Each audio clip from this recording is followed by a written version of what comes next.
हम सवर्णों को सदैव ही छला गया है।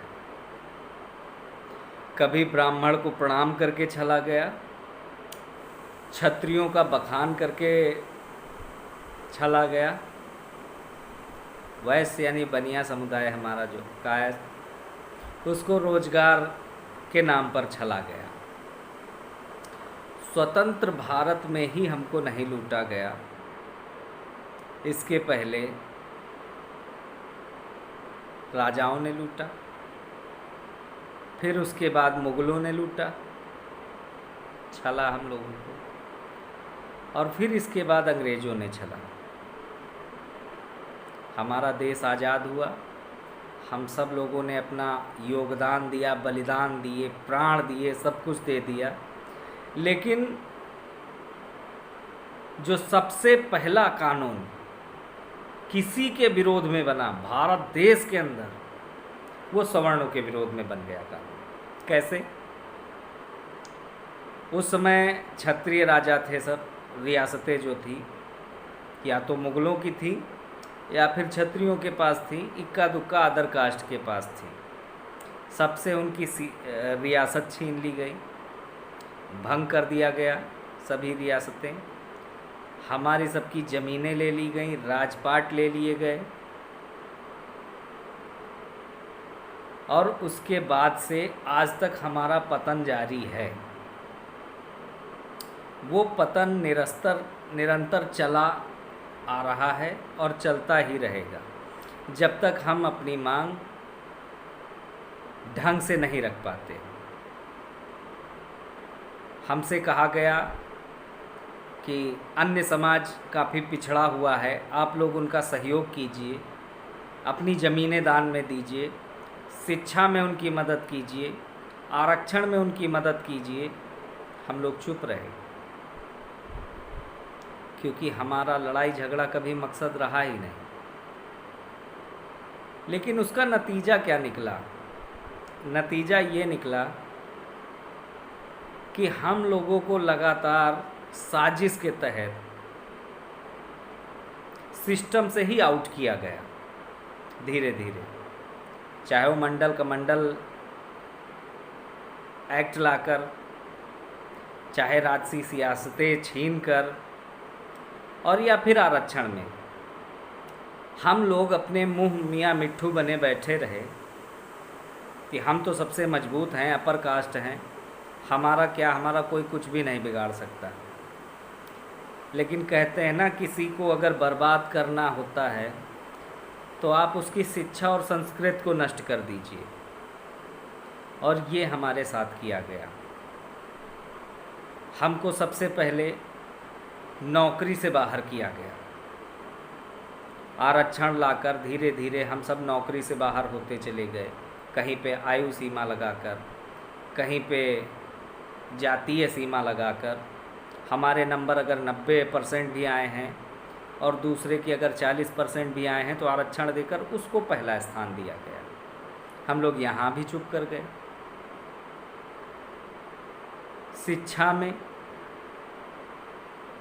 अगर आप सवर्ण जाति से हैं, आपको अपने बच्चे का एडमिशन कराना है या आपको खुद कराना है, तो जो फार्म दूसरों के लिए 400 से 500 रुपये में उपलब्ध है, वही फार्म आपको 1500 से 2500 रुपये में आपको मिलेगा। कहाँ से लाएंगे आप ये पैसे? क्या किसी ने कभी ये विरोध किया कि ठीक है, आप सवर्ण हमको बना रहे हो, अगली जातियां बना रहे हो, तो हमको धन भी तो दो ताकि हम सरवाइव कर सकें? किसी ने ये क्वेश्चन नहीं उठाया, और ना ही मूड नज़र आता है कि कोई ये क्वेश्चन आगे भविष्य में उठाएगा।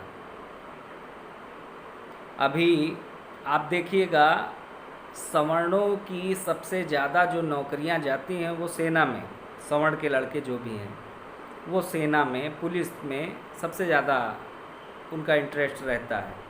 वो गरीब मध्यम परिवार से आते हैं, अपना दौड़ भाग किए, शारीरिक मेहनत की और सिलेक्ट हो गए। अब उसमें भी आपको आउट करने का पूरा प्लान बना लिया गया है।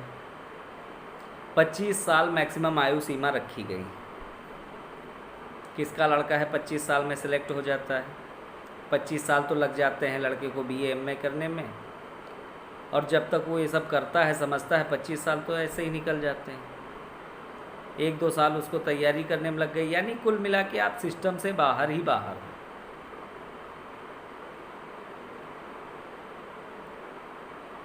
तो ये बड़ी विडंबना है। अच्छा, सबसे पहली बात मैं ये कहना चाहता हूँ कि इसमें कुछ लोग गलत संदेश भी दे रहे हैं कि विकास मिश्रा जो है जातिवादी नेता है और निचली जातियों का ये विरोध करता है। ये भ्रांति मैं सबसे पहले ख़त्म कर देना चाहता हूँ आप सभी की। मैं किसी भी जाति का विरोधी नहीं, मुझे अपनी जाति प्यारी है, बहुत प्यारी है, मुझे गर्व है, लेकिन मैं दूसरी किसी जाति का विरोधी नहीं हूँ।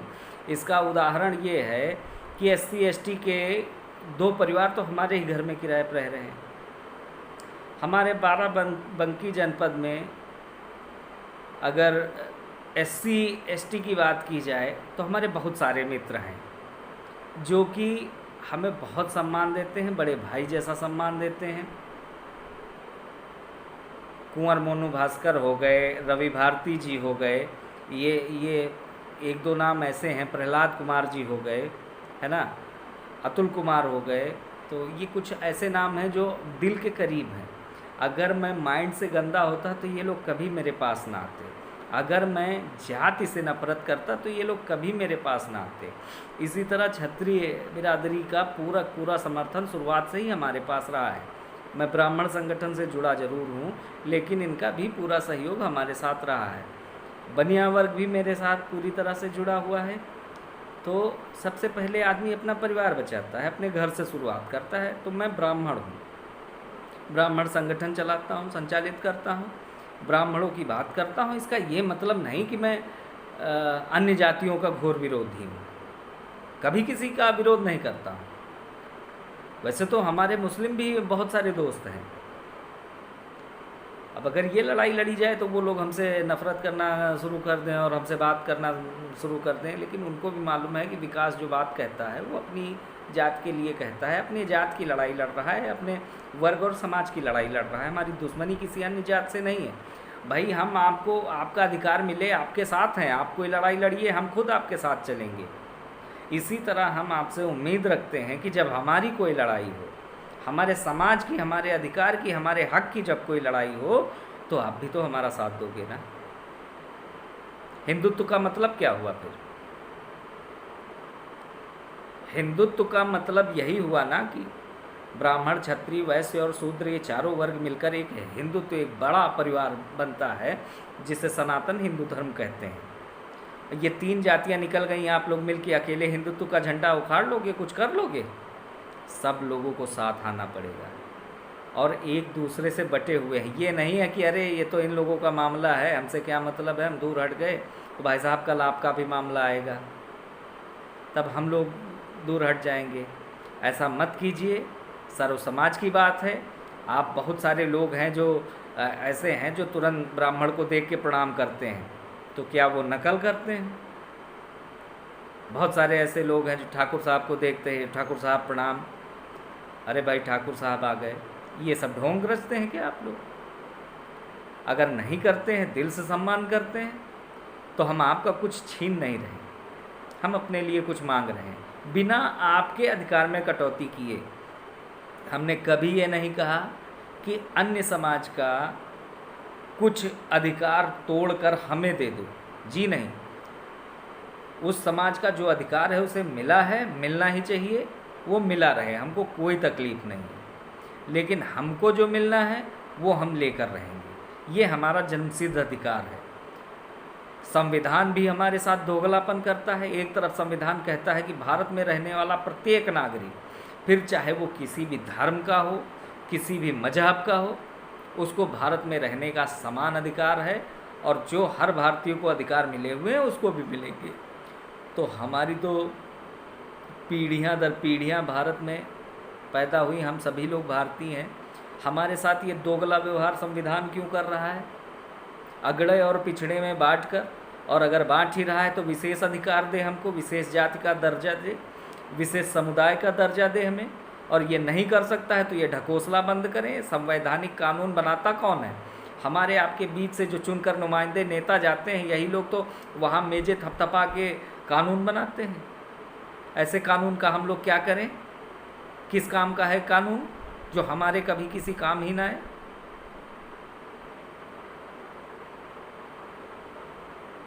क्या करेंगे ऐसे कानून का हम लोग? कानून ऐसा होना चाहिए कि सबको बराबर का दर्जा दे। ये आरक्षण क्या चीज़ होती है भाई? और होती है तो सब पर लागू कीजिए। आदिवासियों को दीजिए, समझ में आता है, लेकिन आप तो जाति बिरादरी पे उतर आए। इस जाति को इतना आरक्षण, उस जाति को उतना आरक्षण, और सारा सवर्ण जो है सोने का चम्मच लेके पैदा हो रहा है क्या? तो अब ये नेताओं को भी सोचना पड़ेगा कि वो कहाँ से चुन के जा रहे हैं, किसके लिए चुन के जा रहे हैं और क्यों चुन के जा रहे हैं। ऐसे नेताओं को भी हम व हमारा संगठन, हमारे साथ के लोग बिल्कुल बीच समाज में नंगा कर देंगे। ये सभी बड़े नेताओं को मैं चेतावनी दे रहा हूँ। आप या तो खुल के कहिए कि हमें सवर्णों की ज़रूरत नहीं, और अगर सवर्ण के नाम पर आपको वोट मांगना है तो आप अपने एजेंडे में रखिए इस बात को, सरकार पे दबाव बनाइए, सरकार से कहिए, हमारी मांग रखिए, सवर्ण आयोग अब हमारी ज़रूरत है। हमारे कुछ अधिकार अब हमारी ज़रूरत बन चुके हैं, क्योंकि सवर्ण अब बहुत निचले पायदान पे पहुंच चुका है। सवर्णों की हालत बहुत दयनीय हो चुकी है। मैं माननीय प्रधानमंत्री जी से अनुग्रह करना चाहता हूं कि आप सर्व समाज की बात करते हैं, आप सबका भला करते हैं, आपने निचले पायदान से लेके ऊपर वाले पायदान तक सबका जो है एक एजेंडा बना रखा है कि इनको ये मिलना चाहिए, उनको वो मिलना चाहिए। तो ये सवर्ण कहाँ चला जाए माननीय प्रधानमंत्री जी? क्या आप सिर्फ एक आँख से देखते हो? एक आँख से देखते हो जो आधा समाज ही आपको दिखाई पड़ता है, एक आँख से दूसरा समाज नहीं दिखाई पड़ता है। और अगर दिखाई पड़ रहा है माननीय मोदी जी, तो इस बार हमको हमारा अधिकार दीजिए। और यही प्रश्न मैं माननीय मुख्यमंत्री उत्तर प्रदेश श्री योगी आदित्यनाथ जी से भी करना चाहता हूँ कि मान्यवर, आप तो हमारे पूज्य हो, आप हमारे पूज्य हो, आप महंत हो, आपको तो बिना मांगे हमको आशीर्वाद देना चाहिए। तो फिर सवर्ण शासन काल में सवर्णों की ये बुरी दशा क्यों? कहते हैं भारतीय जनता पार्टी सवर्णों की पार्टी हुआ करती थी, आज सवर्ण नालियों में लौट रहा है, आज सवर्ण गली गली की ठोकर खा रहा है। ये इस तरह का समाज हमने सोचा था क्या? इसीलिए भारतीय जनता पार्टी का सहयोग हम लोगों ने मिलकर किया था। माननीय मुख्यमंत्री जी, ये सच है, सवर्ण आपके साथ है, आपकी पार्टी के साथ है, लेकिन कब तक रह पाएगा? ये इस तरह का अगर आप लोग दोगलापन करोगे तो हम रोक सकते हैं, सभी भाइयों को नहीं रोक सकते हैं। कोई इधर भगेगा, कोई उधर भगेगा। माननीय जी, आपको बने रहना है। हम सभी ब्राह्मण, सभी वर्गों का आपको आशीर्वाद लग जाए कि आप निरंतर चिरायु होकर इस कुर्सी पर विराजमान होइए। लेकिन आपको भी सोचना पड़ेगा, हम सभी के लिए सोचना पड़ेगा, पूरी सवर्ण समाज के लिए सोचना पड़ेगा कि आप लगातार ये आयोग वो आयोग अगर बना रहे हो तो एक छोटा सा आयोग सवर्णों को भी बना के दीजिए, जिसमें हमारे लिए भी कुछ अच्छे कानून हों। धन्यवाद।